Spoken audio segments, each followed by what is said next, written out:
First of all, explain to us how Lynk works, because on paper it sounds a little bit like LinkedIn and a little bit like Google search as well. So what is it exactly? Thanks for having me. And that's a good analogy in a way. The way we think about Lynk is a platform that powers the knowledge economy. The way we're really approaching this is with the belief that the world is going through a knowledge work revolution, that people should be valued not just based on where you work and where you go to school, but really about what you know. So the way then we have built the offering and solution is to enable these individuals to monetize what they know by having conversations with customers and professionals that may appreciate their viewpoints or their insights on the problems that these companies would be working on solving.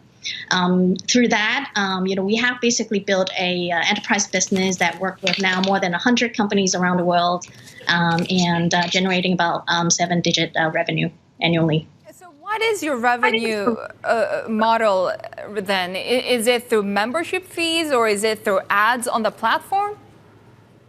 We believe in not having an ad model for this because, that might be triggering different kind of incentives. So the way we are looking at monetize this is really through enterprise subscriptions. Customers that are really tapping this knowledge would be paying for access to these experts. Peggy, I know that your business, you kind of put it out there as being this is a new type of service that you're creating, right? So I guess in terms of measurement of success, of performance, how do you assess how well you're doing? That's a great question. Thanks for asking that. So the way that we think about Lynk, really, it's while one aspect of it is connecting, customers with experts, what we're really trying to do is to come up with the underlying technologies that allow for that indexing and that access to happen more efficiently and at scale. So the way we're measuring this is really at the amount of data that we're really, using to do that. In a way. So we have more than 1 million questions that have happened over the platform already. We have more than 600,000 experts in this network.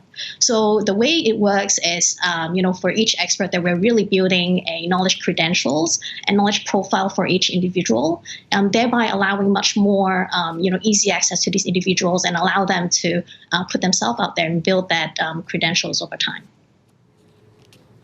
Peggy, I know that you've said in the past that Hong Kong isn't exactly known as being, the startups, the centre of Asia, and certainly not the world, right? And we know the city is going through some pretty tough economic times. How are you finding it for your business? Are you finding the nature of the platform of Lynk as faring, seeing some resilience given that it is online? Right. I think the way from a Lynk perspective, there are really two folds. One is that, yes, indeed, our headquarters in Hong Kong. It's not known to be a startup capital, but I think culturally you have a lot of very diverse, people coming together. It's kind of a mixed pot, which makes it really interesting because we have a very interesting international team in Hong Kong with more than 20 nationalities, with more than 20 languages spoken in the company. In a way, that really is very unique. You don't really see that in many parts of the world.